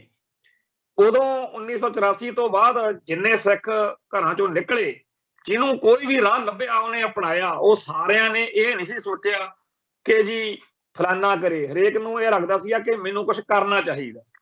1984 ਦੇ ਦਰਬਾਰ ਸਾਹਿਬ ਦੇ ਹਮਲੇ ਤੋਂ ਪਹਿਲਾਂ ਜਿਹੜੇ ਲੋਕ ਸੰਤ ਭਿੰਡਰਾਂ ਵਾਲਿਆਂ ਨੂੰ ਜਾਂ ਧਰਮ ਯੁੱਧ ਮੋਰਚੇ ਨੂੰ ਗਲਤ ਸਮਝਦੇ ਹੋਣਗੇ, ਉਹਨਾਂ ਨੂੰ ਵੀ 1984 ਤੋਂ ਬਾਅਦ ਇਹੀ ਲੱਗਦਾ ਸੀ ਕਿ ਸਾਡੇ ਗਲਾਂ 'ਚ ਟਾਇਰ ਪਾਏ ਗਏ ਨੇ, ਸਾਡੀਆਂ ਧੀਆਂ ਭੈਣਾਂ ਬੇਪਤ ਕੀਤੀਆਂ ਨੇ, ਸਾਡੇ ਗੁਰਧਾਮਾਂ ਤੇ ਅਟੈਕ ਹੋਇਆ ਔਰ ਇਹ ਸਾਰਾ ਕੁਝ ਬਰਦਾਸ਼ਤ ਨਹੀਂ ਕੀਤਾ ਜਾਣਾ ਚਾਹੀਦਾ ਤੇ ਉਹਨਾਂ ਨੇ ਆਪਦਾ ਫਰਜ਼ ਨਿਭਾਇਆ। 10-15 ਹਜ਼ਾਰ ਸਿੰਘ ਜਿਹੜਾ ਸੀ ਮੈਦਾਨ ਦੇ ਵਿੱਚ ਆਇਆ, ਜਿਹਨੂੰ ਕਾਬੂ ਕਰਨ ਲਈ, ਜਿਹਨੂੰ ਕੰਟਰੋਲ ਕਰਨ ਲਈ ਭਾਰਤ ਸਰਕਾਰ ਨੇ 30-35 ਹਜ਼ਾਰ ਸਾਡਾ ਸਿੱਖ ਜਿਹੜਾ ਸੀਗਾ ਉਹ ਕਤਲ ਕੀਤਾ। ਬੇਸ਼ੱਕ ਦੀ ਏਡੀ ਵੱਡੀ ਤਾਕਤ ਦੇ ਸਾਹਮਣੇ ਅਸੀਂ ਜਿੰਨਾ ਲੜ ਸਕਦੇ ਸੀ ਲੜੇ, ਜਿਹੜਾ ਸਾਡਾ ਫਰਜ਼ ਬਣਦਾ ਸੀ ਅਸੀਂ ਨਿਭਾਇਆ। ਪਰ ਇਤਿਹਾਸ ਇਸ ਗੱਲ ਨੂੰ ਸਦਾ ਚੇਤੇ ਰੱਖੂਗਾ ਕਿ ਜਦੋਂ ਦਰਬਾਰ ਸਾਹਿਬ ਤੇ ਇੰਦਰਾ ਨੇ ਅਟੈਕ ਕੀਤਾ ਸੀ ਤਾਂ ਸਿੱਖਾਂ ਨੇ 10 ਸਾਲ ਫਿਰ ਇੰਡੀਆ ਨੂੰ ਟਿਕਣ ਵੀ ਨਹੀਂ ਸੀ ਦਿੱਤਾ। ਅੱਜ ਅੱਜ ਸਾਨੂੰ ਬੀਬੇ ਬਾਲਕ ਬਣਾਇਆ ਜਾ ਰਿਹਾ, ਅੱਜ ਸਾਨੂੰ ਮੱਤਾਂ ਦਿੱਤੀਆਂ ਜਾ ਰਹੀਆਂ ਕਿ ਭਾਰਤੀ ਹਕੂਮਤੀ ਸਿਸਟਮ ਦੇ ਵਿੱਚ ਤੁਸੀਂ ਵੋਟਾਂ ਪਾ ਕੇ ਬਦਲਾ ਲੈ ਸਕਦੇ ਹੋ। ਆ ਹੁਣ ਸਾਡੀਆਂ ਬੇਅਦਬੀਆਂ ਦਾ ਮਸਲਾ, ਤੇ ਉਸ ਮੌਕੇ ਰਾਜ ਕਿਹਦਾ ਸੀ? ਬਾਦਲਕਿਆਂ ਦਾ। ਲੋਕਾਂ ਨੇ ਉਹਨਾਂ ਨੂੰ ਵੋਟਾਂ ਨਹੀਂ ਪਾਈਆਂ। ਬਾਪੂ ਵੱਡਾ ਬਾਦਲ ਆ ਜਿਹੜਾ, ਉਹ ਇਹੀ ਗੱਲ ਕਹਿੰਦਾ ਫਿਰਦਾ ਵੀ ਠੀਕ ਆ ਜੀ ਸਾਨੂੰ ਸਜ਼ਾ ਦੇਤੀ ਤੁਸੀਂ, ਤੇ ਉਹ ਸਜ਼ਾ ਦਾ ਕੀ ਮਾਪਦੰਡ ਆ ਕਿ ਦੁਬਾਰਾ ਸਾਨੂੰ ਫੇਰ ਵੋਟਾਂ ਪਾ ਦਿਓ। ਜਿਹੜੇ ਉਦੋਂ ਨਾਲ ਡਟ ਕੇ ਖੜੇ ਸੀ, ਢੀਂਡਸੇ ਹੋਣੀ, ਬੀਬੀ ਜਗੀਰ ਕੌਰ ਤੇ ਹੋਰ, ਉਹ ਹੁਣ ਇਕੱਠੇ ਹੁੰਦੇ ਫਿਰਦੇ ਆ। ਜਿਹੜਾ ਵੀ ਆਪਦੇ ਕਿਸੇ ਕਾਰਨ ਕਰਕੇ ਬਾਦਲਕਿਆਂ ਨਾਲੋਂ ਔਖਾ ਹੁੰਦਾ, ਉਹ ਕਹਿੰਦਾ ਮੈਨੂੰ ਬੇਅਦਬੀ ਦਾ ਬੜਾ ਦੁੱਖ ਆ। ਬੇਅਦਬੀ ਦਾ ਦੁੱਖ ਉਦਣ ਕਿਉਂ ਨਹੀਂ ਲੱਗਿਆ ਜਿੱਦਣ ਦਰਬਾਰ ਸਾਹਿਬ ਤੋਂ ਇੱਥੇ ਜਿਹੜੇ ਗ੍ਰੰਥੀ ਸਿੰਘ ਸੀਗੇ, ਉਹਨਾਂ ਨੂੰ ਵੀ ਇੱਥੇ ਜੇ ਕੋਈ ਗੱਲ ਕਰ ਲੈਂਦਾ ਸੀਗਾ, ਪਿੰਦਰਪਾਲ ਸਿੰਘ, ਭਾਈ ਪਿੰਦਰਪਾਲ ਸਿੰਘ ਨੇ ਕਥਾ ਕਰਦੇ ਕੋਈ ਗੱਲ ਕਹਿਤੀ, ਉਹਨੂੰ ਵੀ ਕਹਿੰਦੇ ਸੀ ਵੀ ਤੂੰ ਕਿਉਂ ਗੱਲ ਕੀਤੀ ਆ, ਉਹਨੂੰ ਫਿਰ ਇੱਥੇ ਕਈ ਟਾਈਮ ਬੋਲਣ ਨਹੀਂ ਸੀ ਦਿੱਤਾ। ਤੇ ਜਦੋਂ ਗੋਲੀਆਂ ਚਲਾਈਆਂ, ਡਾਂਗਾਂ ਚਲਾਈਆਂ, ਬੁੱਚੜ ਤੇ ਜ਼ਾਲਮ ਸੈਣੀ ਵਰਗਿਆਂ ਨੂੰ, ਇਜ਼ਹਾਰ ਆਲਮ ਵਰਗਿਆਂ ਨੂੰ ਹਿੱਕ ਦਾ ਵਾਲ ਬਣਾਇਆ, ਉਦੋਂ ਕਾਹਤੋਂ ਨਹੀਂ ਦੁੱਖ ਲੱਗਿਆ? ਸੋ ਇਹ ਸਾਰੇ ਦੇ ਸਾਰੇ ਜਿਹੜੇ ਸਿਆਸੀ ਭਲਵਾਨ ਨੇ, ਜਦੋਂ ਆਪਾਂ ਗੱਲ ਸ਼ੁਰੂ ਕੀਤੀ ਵੀ ਅੱਜ ਇਹ ਪੱਗ ਬੰਨ ਕੇ ਰਾਹੁਲ ਗਾਂਧੀ ਨੂੰ ਲਈ ਫਿਰਦੇ ਆ ਕਾਂਗਰਸ ਵਾਲੇ, ਇਵੇਂ ਹੀ ਇਜ਼ਹਾਰ ਆਲਮ ਸੈਣੀ ਵਰਗਿਆਂ ਨੂੰ ਇਹ ਬਾਦਲ ਦਲ ਵਾਲੇ ਲਈ ਫਿਰਦੇ ਰਹੇ ਆ। ਤੋ ਜਿਹੜਾ ਪੰਜਾਬ ਦੇ ਵਿੱਚ ਬਰਗਾੜੀ ਕਾਂਡ ਮੌਕੇ, ਬਹਿਬਲ ਕਾਂਡ ਮੌਕੇ ਵਿਕਟਮ ਜਿਹੜੇ ਸੀ ਉਹਨਾਂ ਦੀ ਹਮਾਇਤ ਕੀਤੀ ਸੀ, ਉਵੇਂ ਹੀ 1984 ਮੌਕੇ ਹੋਇਆ। 1984 ਮੌਕੇ ਵੀ ਬਾਦਲ ਦਲ ਨੇ, ਅਕਾਲੀਆਂ ਨੇ ਦਿੱਲੀ ਨਾਲ ਖੜਨ ਦਾ ਫੈਸਲਾ ਕੀਤਾ ਸੀ, ਤੇ 1985 ਵਾਲਾ ਜਿਹੜਾ ਰਾਜੀਵ ਲੌਂਗੋਵਾਲ ਸਮਝੌਤਾ, ਜੇ ਉਹ ਬਰਨਾਲਾ ਨਾ ਕਰਦਾ ਤਾਂ ਉਹ ਬਾਦਲ ਹੋਰਾਂ ਨੇ ਕਰ ਲੈਣਾ ਸੀ। ਉਸ ਤੋਂ ਬਾਅਦ ਵਿੱਚ ਵੀ ਜਿਹੜੇ ਜਦੋਂ ਦੇਖਿਆ ਉਹਨਾਂ ਨੇ ਕਿ ਬਰਨਾਲੇ ਤੋਂ ਤਾਂ ਕੰਮ ਲੋਟ ਨਹੀਂ ਆਇਆ, ਬਰਨਾਲਾ ਸਰਕਾਰ ਨੂੰ ਇਹੀ ਗੁੱਸਾ ਸੀਗਾ ਵੀ ਇਹ ਸਿੱਖ ਜਿਹੜੇ ਨੇ ਇਹ ਟਿਕਦੇ ਕਾਹਤੋਂ ਨਹੀਂ, ਸਿੱਖ ਆਪਦੇ ਹੱਕਾਂ ਦੀ ਗੱਲ ਕਿਉਂ ਕਰਦੇ ਆ, ਉਹਨਾਂ ਸਾਰਿਆਂ ਦਾ ਖਾਤਮਾ ਕਰਨ ਤੇ ਲੱਕ ਬੰਨ ਲਿਆ। ਤੇ ਬਰਨਾਲੇ ਦੇ ਰਾਜ ਵਿੱਚ ਭਜਾਏ ਹੋਏ ਸਿੱਖ ਨੌਜਵਾਨਾਂ ਨੂੰ ਬਹੁਤ ਵੱਡੇ ਪੱਧਰ ਤੇ ਤਸ਼ੱਦਦ ਜਿਹੜਾ ਸੀਗਾ ਉਹ ਝੱਲਣਾ ਪਿਆ। ਉਪਰੰਤ ਫਿਰ ਉਹਨਾਂ ਨੇ, ਸਟੇਟ ਸਿਸਟਮ ਨੇ, ਜਿਹੜਾ ਸਿੱਖ ਆਗੂ ਬੈਠੇ ਸੀ, ਚਾਹੇ ਉਹ ਭਾਈ ਹਰਮਿੰਦਰ ਸਿੰਘ ਸੰਧੂ ਸੀ, ਚਾਹੇ ਸਿਮਰਨਜੀਤ ਸਿੰਘ ਮਾਨ ਸੀ, ਚਾਹੇ ਭਾਈ ਮੋਹਕਮ ਸਿੰਘ ਸੀ, ਚਾਹੇ ਹੋਰ ਸੀ, ਉਹਨਾਂ ਸਾਰਿਆਂ ਨਾਲ ਗੱਲ ਕਰਦੇ ਰਹੇ ਆ। ਭਾਈ ਜਸਵੀਰ ਸਿੰਘ ਰੋਡੇ ਉਹਨਾਂ ਨੇ ਵੀ ਗੱਲ ਕੀਤੀ ਸੀ। ਸੋ ਸਟੇਟ ਸਿਸਟਮ ਦਾ ਤਾਂ ਇਹੀ ਕੰਮ ਆ ਕਿ ਗੱਲਾਂ ਬਾਤਾਂ ਜਿਹੀਆਂ ਲਾ ਕੇ ਟਾਈਮ ਲਗਾਓ। ਉਹਨਾਂ ਦਾ ਤਾਂ ਮਤਲਬ ਇਹ ਹੈਗਾ ਕਿ ਬਾਹਲਿਆਂ ਤੋਂ ਵੋਟਾਂ 'ਚ ਸਾਨੂੰ ਹਰਾ ਦਿਓ ਜੇ ਅਸੀਂ ਤੁਹਾਨੂੰ ਨਹੀਂ ਚੰਗੇ ਲੱਗਦੇ। ਤੋ ਇਹੀ ਕੁਛ ਹੁਣ ਬਾਦਲ ਦਲ ਵਾਲਿਆਂ ਨੇ ਸਮਝ ਲਿਆ ਹੈਗਾ ਕਿ ਸਾਨੂੰ ਬਾਹਲੇ ਔਖੇ ਨਾਲ ਵੋਟਾਂ ਨਾ ਪਾਓ। ਤੋ ਉਹ ਸਮਝਦੇ ਆ ਕਿ 5-7 ਸਾਲ ਲੰਘ ਜਾਣਗੇ ਫਿਰ ਵੋਟਾਂ ਸਾਨੂੰ ਹੀ ਪਾਉਣੀਆਂ ਨੇ। ਜਿਵੇਂ 1978 ਵਾਲੇ ਸਾਕੇ ਤੋਂ ਦੁਖੀ ਹੋਏ ਸਿੱਖਾਂ ਨੇ 1980 ਵਿੱਚ ਵੋਟਾਂ ਨਹੀਂ ਪਾਈਆਂ, ਤਾਂ ਜਦੋਂ 1997 ਆਇਆ ਤਾਂ ਸਰਦਾਰ ਸੁਖਬੀਰ ਸਿੰਘ ਬਾਦਲ ਨੂੰ ਬਿਠਾ ਕੇ ਕਹਿੰਦਾ ਹੋਣਾ ਵੱਡਾ ਬਾਦਲ ਕਿ ਦੇਖ ਲਾ ਪੁੱਤ, ਇਹੀ ਲੋਕ ਸੀ ਨਾ ਜਿਹੜੇ ਆਪਾਂ ਨੂੰ ਪਿਛਲੇ 15-20 ਸਾਲ ਗਾਲਾਂ ਕੱਢਦੇ ਰਹੇ, ਆਪਾਂ ਨੂੰ ਅੱਜ ਮੁੱਖ ਮੰਤਰੀ ਬਣਾਇਆ। ਤੋ ਇਹੀ ਗੱਲ ਹੁਣ ਸਰਦਾਰ ਸੁਖਬੀਰ ਸਿੰਘ ਬਾਦਲ ਆਪਦੇ ਮੁੰਡੇ ਨੂੰ ਕਹਿੰਦਾ ਹੋਣਾ ਵੀ ਬਾਹਲੀ ਚਿੰਤਾ ਕਰਨ ਦੀ ਲੋੜ ਨਹੀਂ, ਇਹੀ ਲੋਕ ਆਪਾਂ ਨੂੰ ਪੰਜਾਬ ਦੇ ਵਿੱਚ ਸੱਤਾ ਦੇਣਗੇ। ਸੋ ਇਹ ਸਾਰੀਆਂ ਜਿਹੜੀਆਂ ਡਰਾਮੇਬਾਜ਼ੀਆਂ ਚੱਲ ਰਹੀਆਂ ਨੇ, ਚਾਹੇ ਉਹ ਕਾਂਗਰਸ ਦੀਆਂ ਨੇ, ਚਾਹੇ ਉਹ ਬਾਦਲ ਦਲ ਦੀਆਂ ਨੇ, ਚਾਹੇ ਭਾਜਪਾ ਦੀਆਂ ਨੇ, ਚਾਹੇ ਉਹ ਕਿਸੇ ਹੋਰ ਦੀਆਂ ਨੇ, ਇਹ ਸਾਰੀਆਂ ਸੱਤਾ ਹੰਢਾਉਣ ਦੀਆਂ ਨੇ। ਸਿੱਖਾਂ ਦੇ ਦਰਦ ਦੀ ਗੱਲ ਜਿਹੜੀ ਆ ਉਹਦਾ ਹੱਲ ਕਰਨ ਦੀ ਗੱਲ ਕਿਤੇ ਨਹੀਂ ਹੈ।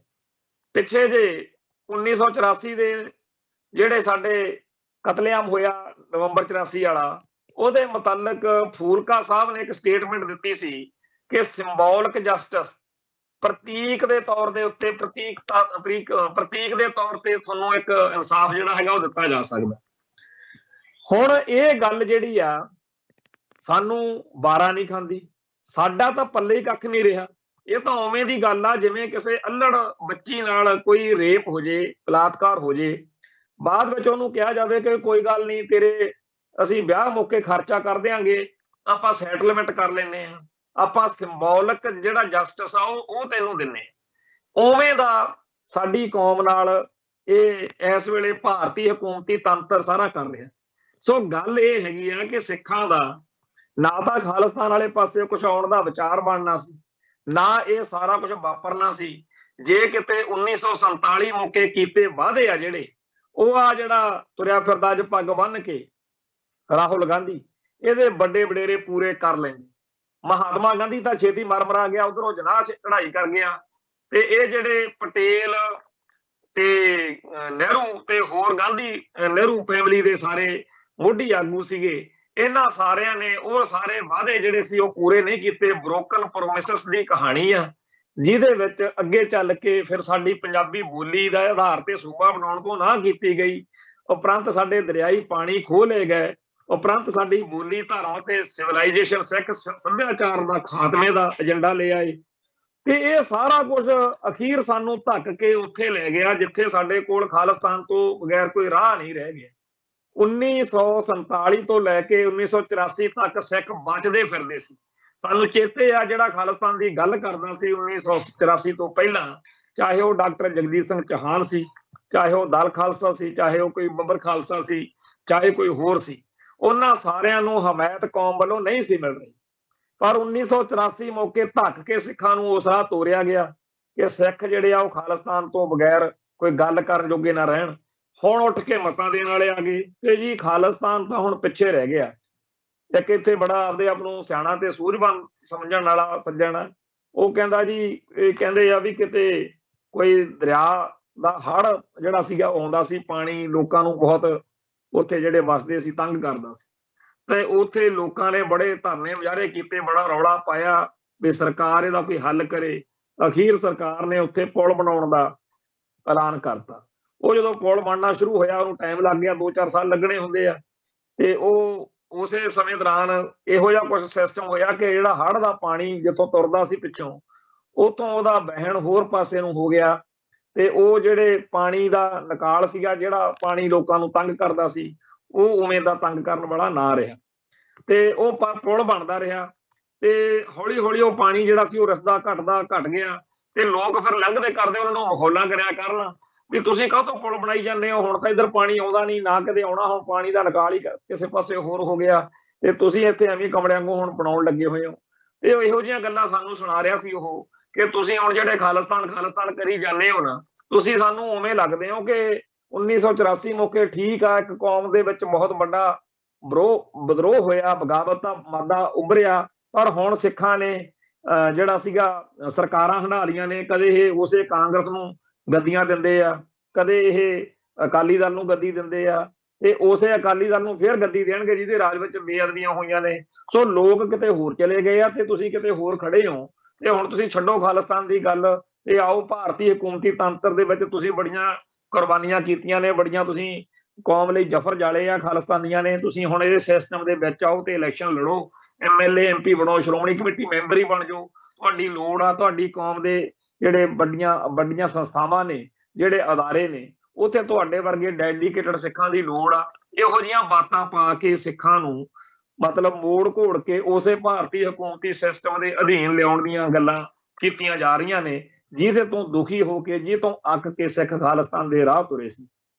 ਭਵਿੱਖ ਕੀ ਆ ਇਹ ਤਾਂ ਵਾਹਿਗੁਰੂ ਜਾਣਦਾ, ਪਰ ਮੈਂ ਇੱਕ ਗੱਲ ਜਾਣਦਾ ਕਿ ਬਾਬਾ ਬੰਦਾ ਸਿੰਘ ਬਹਾਦਰ ਦੇ ਸ਼ਹਾਦਤ ਤੋਂ ਬਾਅਦ ਜਦੋਂ ਤੱਕ ਸਿੱਖ ਰਿਆਸਤਾਂ ਕਾਇਮ ਨਹੀਂ ਹੋ ਗਈਆਂ, ਸਿੱਖਾਂ ਕੋਲੇ ਰਾਜ ਭਾਗ ਨਹੀਂ ਆ ਗਿਆ, ਸੱਤਾ ਨਹੀਂ ਆ ਗਈ, ਉਹ ਜਿਹੜਾ ਵਿਚਾਲੇ 70-80-100 ਸਾਲ ਦਾ ਦੌਰ ਆ, ਉਹ ਦੌਰ ਅਸੀਂ ਅੱਜ ਹੰਢਾ ਰਹੇ ਹਾਂ। ਅੱਜ ਬੇਸ਼ੱਕ ਸਾਡੇ ਕੋਲੇ ਰਾਜ ਭਾਗ ਨਹੀਂ ਹੈ, ਤੇ ਬੇਸ਼ੱਕ ਜੇ ਖਾਲਿਸਤਾਨ ਵੀ ਦੂਰ ਕਿਤੇ ਨਹੀਂ ਨੇੜੇ ਦਿਖ ਰਿਹਾ ਹੋ, ਪਰ ਇਹਦਾ ਮਤਲਬ ਇਹ ਨਹੀਂ ਕਿ ਅਸੀਂ ਆਪਦੇ ਨਿਸ਼ਾਨੇ ਛੱਡ ਜਾਈਏ, ਅਸੀਂ ਆਪਦੀ ਗੱਲ ਭੁੱਲ ਜਾਈਏ।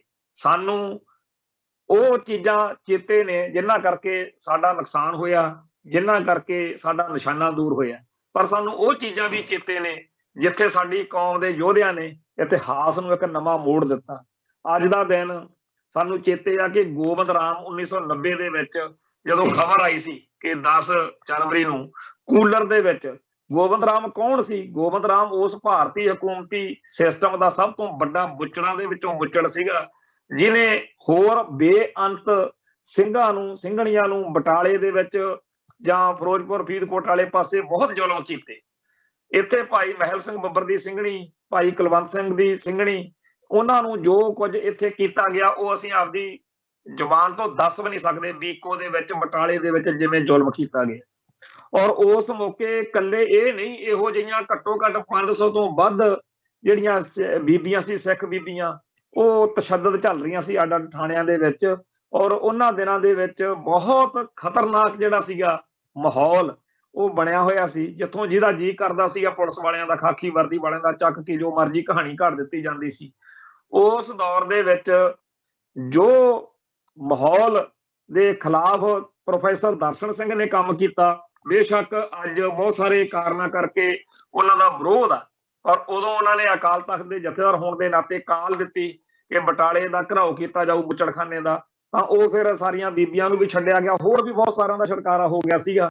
ਤੇ ਇੱਥੋਂ ਬਦਲ ਕੇ ਗੋਬਿੰਦ ਰਾਮ ਨੂੰ ਉੱਥੇ PAP ਜਲੰਧਰ ਲਾਤਾ ਸੀਗਾ।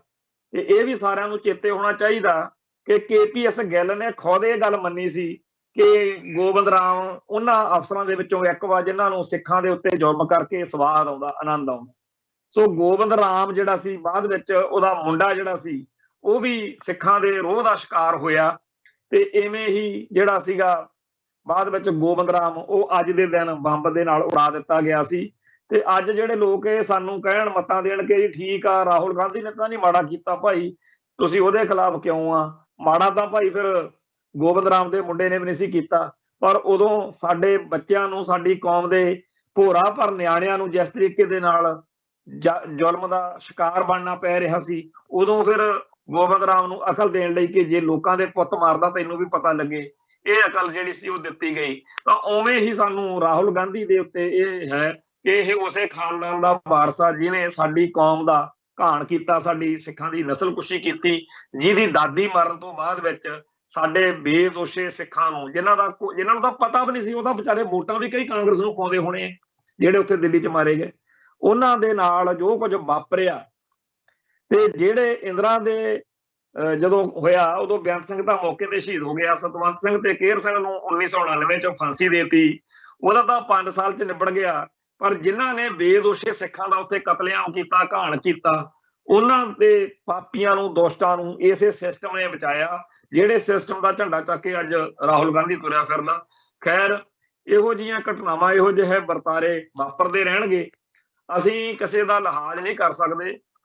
ਸਾਨੂੰ ਹਰ ਉਹ ਸ਼ਖਸ, ਹਰ ਉਹ ਧਿਰ, ਹਰ ਉਹ ਵਰਤਾਰਾ ਜ਼ਹਿਰ ਵਰਗਾ ਲੱਗਦਾ ਜਿਹੜਾ ਸਾਡੀ ਕੌਮ ਦੇ ਖਿਲਾਫ ਆ, ਤੇ ਹਰ ਉਹ ਸ਼ਖਸ, ਹਰ ਉਹ ਘਟਨਾ, ਹਰ ਉਹ ਵਰਤਾਰਾ ਜਿਹੜਾ ਸਾਡੇ ਖਾਲਿਸਤਾਨ ਦੇ ਹੱਕ 'ਚ ਆ, ਸਾਡਾ ਸਿੱਖ ਧਰਮ ਦੇ ਹੱਕ 'ਚ ਆ, ਉਹਦਾ ਅਸੀਂ ਸਤਿਕਾਰ ਕਰਦੇ ਹਾਂ। ਸੋ ਇੰਨੀਆਂ ਬੇਨਤੀਆਂ ਪ੍ਰਵਾਨ ਕਰਿਓ, ਬੋਲਦਿਆਂ ਕੋਲੋਂ ਕੋਈ ਸ਼ਬਦ ਉੱਚਾ ਨੀਵਾਂ ਬੋਲਿਆ ਗਿਆ ਹੋਵੇ, ਸੰਗਤ ਬਖਸ਼ਣਯੋਗ ਹੈ। ਨਾਨਕ ਨਾਮ ਚੜ੍ਹਦੀ ਕਲਾ, ਤੇਰੇ ਭਾਣੇ ਸਰਬੱਤ ਦਾ ਭਲਾ। ਵਾਹਿਗੁਰੂ ਜੀ ਕਾ ਖਾਲਸਾ, ਵਾਹਿਗੁਰੂ ਜੀ ਕੀ ਫਤਿਹ।